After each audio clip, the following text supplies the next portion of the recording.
Olá, queridos, a paz do Senhor, tudo bem? Mais um dia aqui, mais uma leitura. Seja bem-vindo ao Bíblia em um ano. Se você é novo no canal, ó, não se esquece, já clica aqui embaixo, deixa o seu like, se inscreve, né? Ativa o sininho para você ser lembrado, porque todo dia tem um vídeo novo para edificar a sua vida. Conta pra mim do que você tem feito, o que Deus tem mudado no seu casamento, nas suas finanças, nos seus sonhos, o que é que você tem orado e tem visto acontecer. Você sabia que Jesus mesmo disse que nós podíamos orar ao Pai em nome dele e ele nos daria todas as coisas que nós orássemos, sempre em linha com a palavra? Você, como cristão, pode acreditar que Deus o tempo todo está cuidando de você. Quando você cuida das coisas de Deus, quando você prioriza ele vai cuidar dos detalhes da sua vida. E ler a Bíblia é cuidar das coisas de Deus, é a forma que nós o conhecemos e assim nós podemos desfrutar de quem ele é, descobrimos quem nós somos e a nossa vida só tende a melhorar. Então pega a sua Bíblia aí, nós vamos começar aqui hoje no livro de João, capítulo de número 16. Nós vamos ler na nova versão transformadora, a NVT, né, a nossa versão queridinha aqui, fácil de entender. Então bora lá, João, capítulo de número 16. A partir do versículo de número 1, ele diz assim, ó: Eu lhes digo essas coisas para que não desanimem na fé, pois vocês serão expulsos das sinagogas, e virá o tempo em que aqueles que me mataram também pensarão em matar vocês em serviço de Deus. Farão isso porque nunca conheceram e nem conhecerão a mim. Sim, eu lhes digo essas coisas agora para que quando elas acontecerem, vocês se lembrem que eu avisei. Eu não lhes disse antes porque ainda estou com vocês por mais um tempo.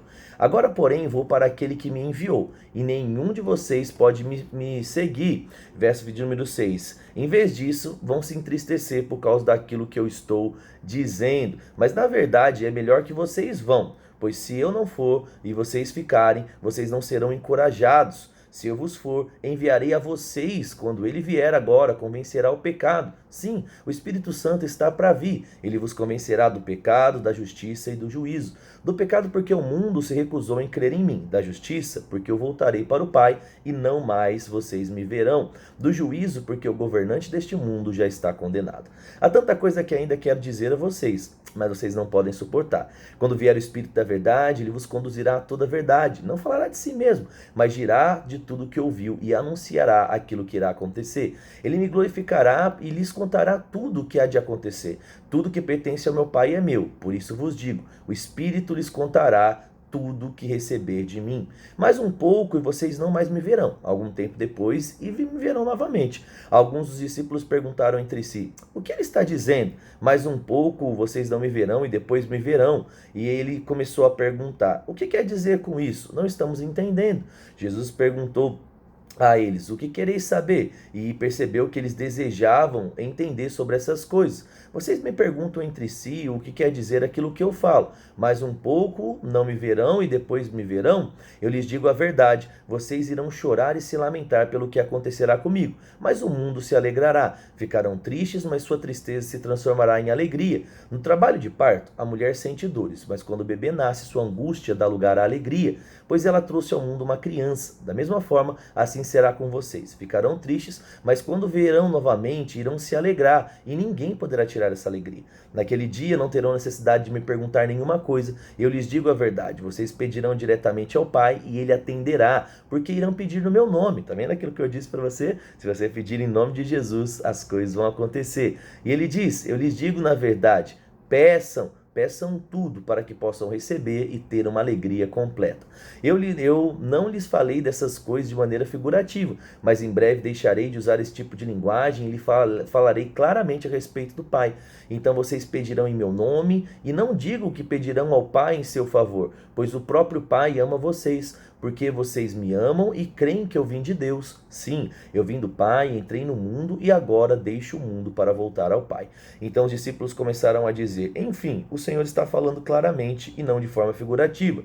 Agora estamos entendendo que o Senhor sabe todas as coisas e não há necessidade de fazer mais perguntas. Por isso cremos que o Senhor veio de Deus. Jesus então disse: Enfim, agora vocês creem? Mas se aproxima o tempo, e de fato já chegou, em que vocês serão espalhados e cada um seguirá o seu caminho e me deixará sozinho. mas não ficarei sozinho, porque o Pai sempre está comigo. Eu lhes falei tudo isso para que tenham paz em mim. Aqui no mundo vocês terão aflições, mas animem-se, eu venci o mundo. Esse é um dos textos que eu mais gosto, João 16:33, né? Jesus mesmo alertando. Vai ter problema, mas fica tranquilo, eu venci. E se ele venceu, nós podemos também vencer com ele. Bora lá então agora para 2 Crônicas, capítulo de número 24. Nós estamos vendo aqui a história, né, dos reis de Israel. Infelizmente a maioria deles virando as costas para Deus e desfrutando disso. O povo de Israel perecendo, começando a perder batalhas, mas a gente sabe que daqui a pouco vai se levantar aí algum rei corajoso que vai resgatar, né, aquilo que Deus sempre teve como aliança para o povo e vai desfrutar da bênção. Bora lá então ver um pouquinho agora de Joás, né? Joás que vai reparar coisas. Bora lá, 2 Crônicas 24:1. Ele diz assim, ó: Joás tinha 7 anos quando começou a reinar, e reinou sobre Jerusalém por 40. Sua mãe chamava Zíbia e era de Berseba. Joás fez o que era certo aos olhos do Senhor. Até que enfim alguém, né? Enquanto o sacerdote Joiada estava vivo, Joiada escolheu 2 esposas para Joás, e ele teve filhos e filhas.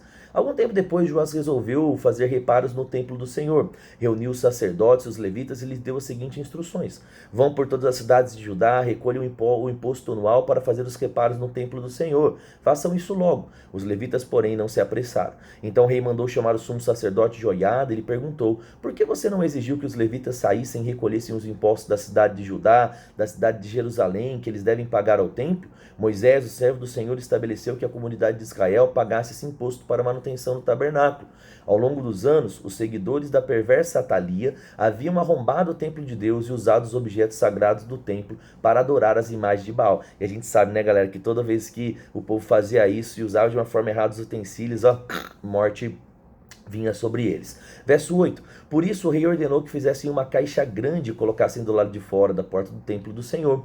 Então foi proclamado em Judá e em Jerusalém que o povo deveria trazer ao Senhor o imposto que Moisés, o servo de Deus, havia requerido dos israelitas no deserto. Isso agradou todos os líderes e também o povo. E eles trouxeram de bom grado suas contribuições e colocaram numa caixa para enchê-la.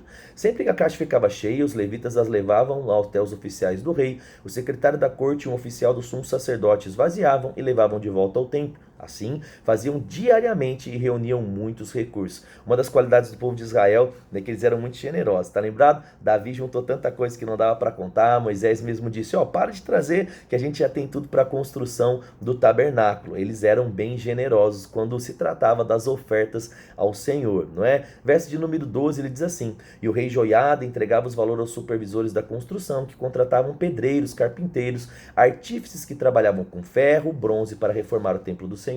Os homens encarregados da reforma trabalhavam com dedicação, e a obra foi então progredindo. Restauraram o templo de Deus de acordo com o modelo original e o reforçaram. Quando todos os reparos foram construídos, trouxeram ao rei e à Joiada todos os recursos que sobraram. O valor foi usado para fazer diversos objetos para o templo do Senhor, utensílios para o serviço, para holocaustos, além de vasilhas, objetos de ouro e prata.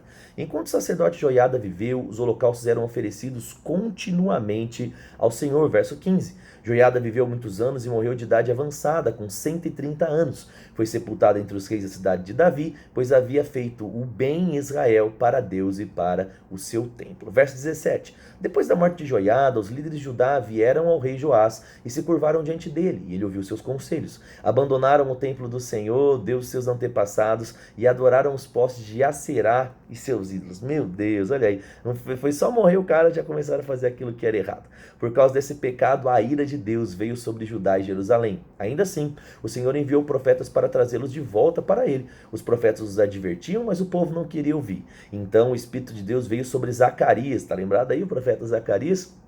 Filho do sacerdote Joiada, e ele se colocou de pé diante do povo e disse: isso é o que diz o Senhor, porque vocês desobedecem os meus mandamentos e deixam então de prosperar, visto que abandonaram o Senhor, agora ele abandonará vocês. Então os líderes conspiraram contra Zacarias e o rei ordenou que ele fosse morto por apedrejamento no pátio do templo. Olha aí, o cara fazendo o que é certo e ainda sendo morto. E então, não é, o rei Joiás levantou, né, melhor dizendo aqui, 21, né? Ele diz: então os líderes conspiraram contra Zacarias, não é? E ordenou que fosse morto. Então o rei Joás não levou em conta a lealdade de Joiada, pai de Zacarias, que lhe havia demonstrado, e matou o seu filho por apedrejamento. As últimas palavras de Zacarias antes de morrer foram: que o Senhor veja o que estão fazendo e vinguem a minha morte. O negócio vai ficar feio. 23. Na virada do ano, o exército da Síria marchou contra Joás. Invadiram Judá e Jerusalém e mataram todos os líderes do povo. Enviaram para o seu rei em Damasco tudo que haviam saqueado. Embora os sírios tivessem atacado com apenas um exército pequeno, o Senhor os entregou em suas mãos de um exército muito maior. E Judá havia abandonado então o Senhor, do Deus dos seus antepassados, e por isso foi julgado e todo executado. Os sírios se retiraram e deixaram Joás gravemente ferido. Seus próprios oficiais conspiraram contra ele, porque havia assassinado o filho do sacerdote Joiada e o mataram em sua cama. Ele foi sepultado na cidade de Davi, mas não no cemitério dos reis. Os assassinos foram Josacar, filho de uma amonita chamada Simeade, Jeossabade, filho de uma moabita chamada Somer.